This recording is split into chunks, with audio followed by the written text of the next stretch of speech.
وما ادراک ما لیلۃ القدر، اور تم کیا جانو کہ لیلۃ القدر ہے کیا۔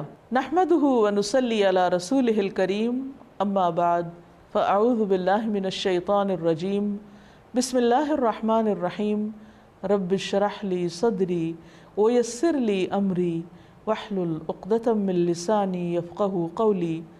السلام علیکم ورحمۃ اللہ وبرکاتہ۔ ناظرین، آخری عشرے کی ایک خاص خصوصیت یہ ہے کہ اس میں ایک ایسی رات ہے جو 1000 مہینوں سے زیادہ بہتر ہے، یعنی اس رات کا عمل 1000 مہینوں کی عبادت سے زیادہ بہترین عمل ہے۔ یعنی ایک شخص اگر 1000 مہینے عبادت کرتا رہے اور دوسری طرف اس کو اگر یہ رات نصیب ہو جائے تو اس کی خوش قسمتی کے کیا کہنے، کیونکہ اس ایک رات میں وہ جو کچھ کرے گا وہ اس کی اس ساری عبادت سے زیادہ افضل ہوگا۔ قرآن مجید میں اللہ سبحانہ و تعالیٰ نے ایک پوری سورت اس رات کے بارے میں نازل فرمائی ہے، سورۃ القدر۔ اللہ تعالیٰ فرماتے ہیں انا انزلناہ فی لیلۃ القدر، بے شک ہم نے اس کو یعنی قرآن مجید کو لیلۃ القدر میں اتارا۔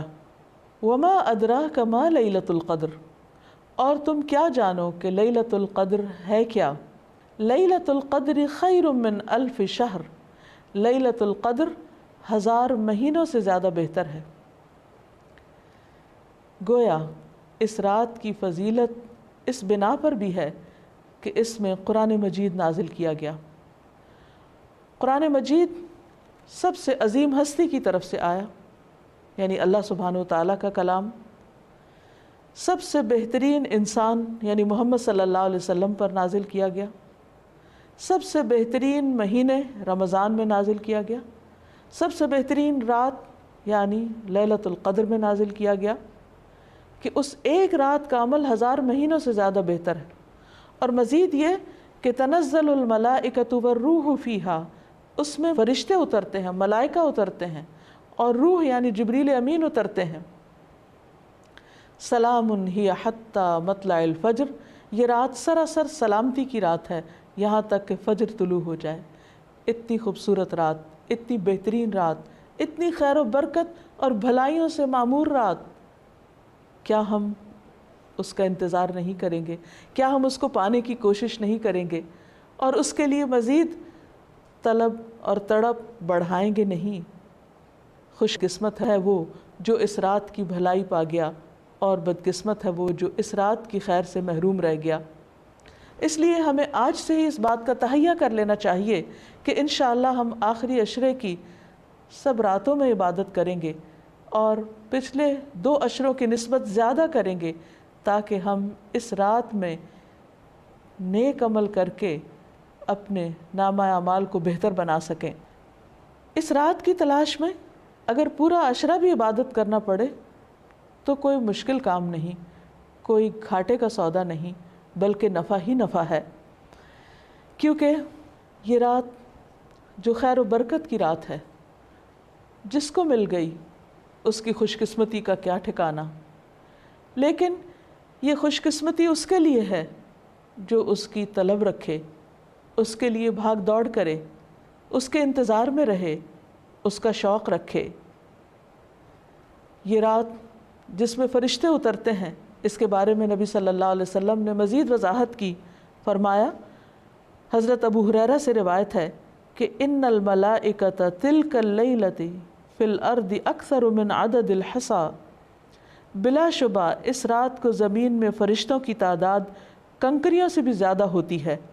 اور پھر فرشتے جب اترتے ہیں تو ایک خاص قسم کا ماحول پیدا ہو جاتا ہے، ہر طرف نیکی کا دور دورہ ہوتا ہے، ایک خاص روح ہوتی ہے اس رات میں۔ اس لیے ہم سب کو اس سے بھرپور فائدہ اٹھانا ہے، کیونکہ ایک اچھا عمل 1000 ماہ کے عمل سے بہتر ہے۔ حضرت انس سے روایت ہے کہ رمضان آیا تو رسول اللہ صلی اللہ علیہ وسلم نے فرمایا، ان هذا الشهر قد حضركم وفيه ليلة خير من 1000 شهر من حرمها فقد حرم الخير كله ولا يحرم خيرها الا محروم، کہ لوگو یہ مہینہ جو تم پر آیا ہے اس میں ایک ایسی رات ہے جو 1000 مہینوں سے بہتر ہے۔ جو شخص اس سے محروم رہا وہ ہر بھلائی سے محروم رہا۔ اس رات کی سعادت سے صرف بد نصیب ہی کو محروم کیا جاتا ہے، یعنی حقیقی معنوں میں بد نصیب وہ ہے جو اس رات کی عبادت سے محروم رہے، اس رات کی خیر سے محروم رہے۔ لیلۃ القدر آخری عشرے کی کوئی بھی رات ہو سکتی ہے، لیکن نبی صلی اللہ علیہ وسلم نے خاص طور پر طاق راتوں میں اسے تلاش کرنے کا حکم دیا ہے۔ ابن عمر کہتے ہیں کہ رسول اللہ صلی اللہ علیہ وسلم نے فرمایا، التمسوها فی العشر الاواخر یعنی لیلۃ القدر فإن ضعف أحدكم أو عجز فلا يغلبن على السبع البواقی۔ صحیح مسلم کی اس روایت کا معنی ہے کہ رمضان کے آخری عشرے میں شب قدر تلاش کرو، پھر اگر تم میں سے کوئی کمزوری دکھائے یا عاجز ہو جائے تو آخری 7 راتوں میں سستی نہ کرے۔ یعنی نبی صلی اللہ علیہ وسلم نے اس کو اور شارٹ لسٹ کر دیا، پہلے 10 راتوں کا بتایا، پھر آخری 7 راتوں کی طرف توجہ دلائی۔ اس رات کا قیام گناہوں کی بخشش کا ذریعہ ہے۔ نبی صلی اللہ علیہ وسلم نے فرمایا، من قام لیلۃ القدر ایمانا واحتسابا غفر له ما تقدم من ذنبہ۔ جس نے لیلۃ القدر میں ایمان اور احتساب یعنی ثواب کی نیت سے قیام کیا، اس کے پچھلے تمام گناہ معاف کر دیے جائیں گے۔ اس سے یہ بات بھی پتہ چلتی ہے کہ اس رات کی سب سے افضل نیکی قیام کرنا ہے، یعنی اللہ تعالیٰ کے حضور کھڑے ہو کر زیادہ سے زیادہ قرآن مجید پڑھنا، یعنی نماز کی حالت میں، یا سننا ہے۔ اسی طرح اس رات میں شور ہنگامے، لڑائی جھگڑے، فضول اور لغو گفتگو سے بھی پرہیز کرنا چاہیے۔ عام طور پر ہوتا یہ ہے کہ جب لوگ مساجد میں اکٹھے ہوتے ہیں یا کچھ گھروں میں اکٹھے ہو کر اجتماعی طور پر قیام اللیل کا اہتمام کرتے ہیں، تو پھر بعض اوقات تھکاوٹ ہونے کی صورت میں چائے کا دور چلتا ہے یا پھر گفتگو شروع ہو جاتی ہے، تو ہو سکتا ہے کہ وہی دعا کی قبولیت کا وقت ہو۔ اس لیے پوری رات میں انسان اپنے آپ پر خوب چیک رکھے، نظر رکھے کہ وہ عبادت کے سوا کسی اور چیز کی طرف دھیان نہ دے، اگر کوئی اور کر رہا تو اس کو بھی سمجھائے۔ اس سلسلے میں ایک حدیث ہے، عبادہ بن صامت سے مروی ہے کہ نبی صلی اللہ علیہ وسلم ہمیں شب قدر کی خبر دینے کے لیے تشریف لا رہے تھے کہ 2 مسلمان آپس میں جھگڑا کرنے لگے۔ اس پر آپ صلی اللہ علیہ وسلم نے فرمایا، میں آیا تھا کہ تمہیں شب قدر بتا دوں، لیکن فلاں اور فلاں نے آپس میں جھگڑا کر لیا، پس اس کا علم اٹھا لیا گیا، اور امید ہے کہ تمہارے حق میں یہی بہتر ہوگا۔ اس حدیث سے ہمیں 2 باتیں پتہ چلتی ہیں۔ ایک تو یہ کہ مسلمانوں کا باہم لڑائی جھگڑا، فتنہ فساد ان کو بہت سی خیر سے محروم کر دیتا ہے۔ ایک اور حدیث کے مطابق فساد اور باہمی تعلقات کی خرابی دین کو مونڈ دینے والی ہے، یعنی دین کا صفایا کر دیتی۔ وہاں کوئی ایمان اور تقوی اور خیر بھلائی باقی نہیں رہتی جہاں لوگوں کے درمیان باہم تعلقات اچھے نہیں ہوتے۔ اور یہاں ہم دیکھتے ہیں کہ نبی صلی اللہ علیہ وسلم اسپیسیفکلی یہ بتانے کے لیے آئے کہ کون سی رات لیلۃ القدر ہوگی تاکہ لوگ اس میں پوری طرح عبادت کر سکیں، لیکن لڑائی جھگڑے کی وجہ سے وہ علم آپ سے اٹھا لیا گیا۔ لیکن آپ نے یہ فرمایا کہ اسی میں بھلائی ہوگی۔ اس سے ہمیں ایک اور بات بھی پتہ چلتی، اور وہ یہ کہ نبی صلی اللہ علیہ وسلم انتہا درجے کی مثبت سوچ رکھتے تھے۔ وہ ہر اس موقع پر جہاں کوئی شخص پریشان ہو کر کام چھوڑ سکتا ہے یا ڈپریشن میں جا سکتا ہے، آپ اس موقع پر بھی ہمیشہ یہی بتاتے کہ اس میں بھی بھلائی ہے، اس میں بھی خیر ہے۔ اور ہم اگر غور کریں تو خیر نظر بھی آتی ہے۔ وہ یہ کہ اگر ہمیں یہ پتہ ہوتا کہ فلاں ایک رات لیلۃ القدر ہے، مثلاً بعض لوگ جیسے کہتے ہیں 27ویں کی رات یا کوئی اور رات، تو پھر ہم صرف عبادت اسی رات میں کرتے۔ اب چونکہ پتہ نہیں کہ کون سی رات ہے، تو اس ایک رات کو تلاش کرنے کے لیے ہم اور بھی بہت سی راتوں میں عبادت کر لیتے ہیں، جو یقینی طور پر ثواب اور اجر کا کام ہے۔ لیلۃ القدر اگرچہ یہ نہیں پتہ چلتا کہ کون سی رات ہے، لیکن اس کی کچھ علامات ہمیں بتائی گئی ہیں۔ وہ علامات کیا ہیں؟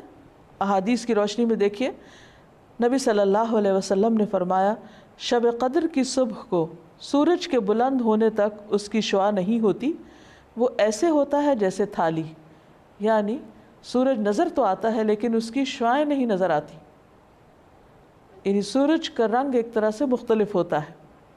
ایک اور روایت میں آتا ہے، حضرت ابو ہریرہ سے روایت ہے کہ ہم نے رسول اللہ صلی اللہ علیہ وسلم کے پاس شب قدر کا ذکر کیا تو آپ نے فرمایا تم میں سے کون اسے یاد رکھتا ہے؟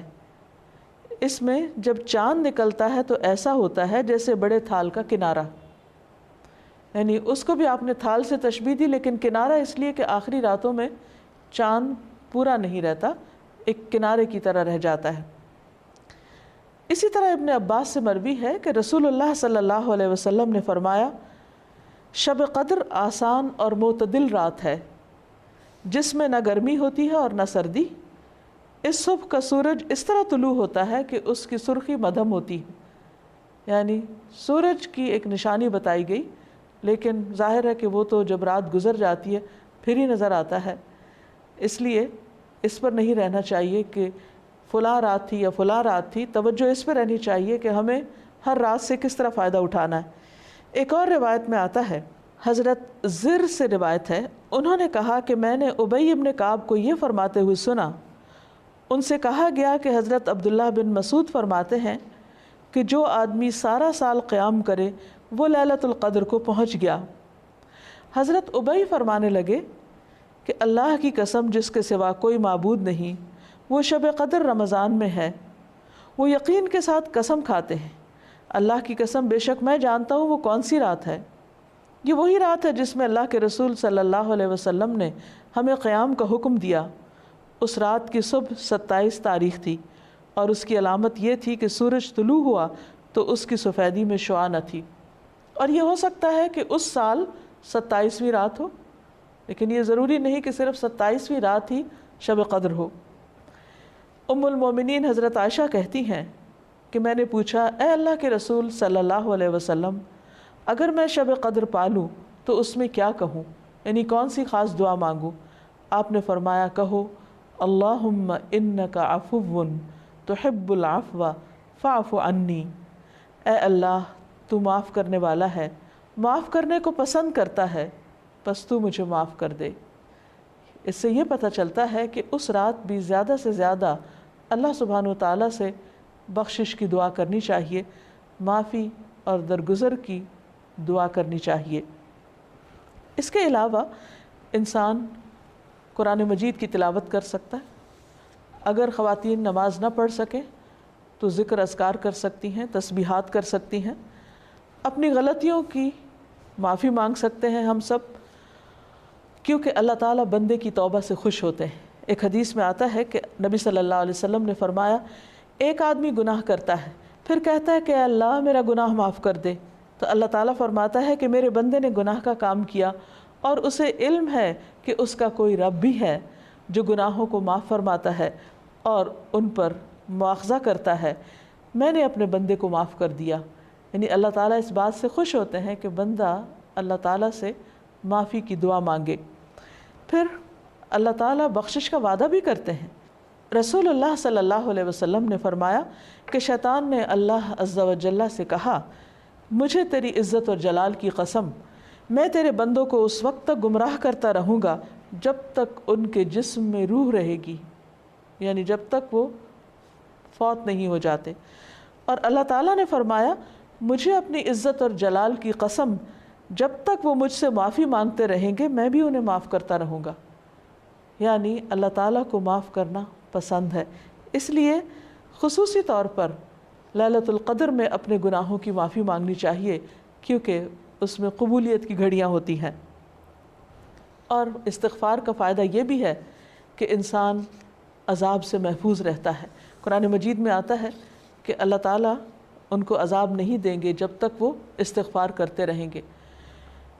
کوئی بھی انسان یا قوم اپنی کوتاہیوں، غفلتوں، گناہوں کی وجہ سے اللہ تعالیٰ کو ناراض کر دیتی ہے، لیکن اللہ تعالیٰ رب الرحیم ہیں، غفور الرحیم ہیں، وہ اپنے بندوں کو معاف کر دیتے ہیں۔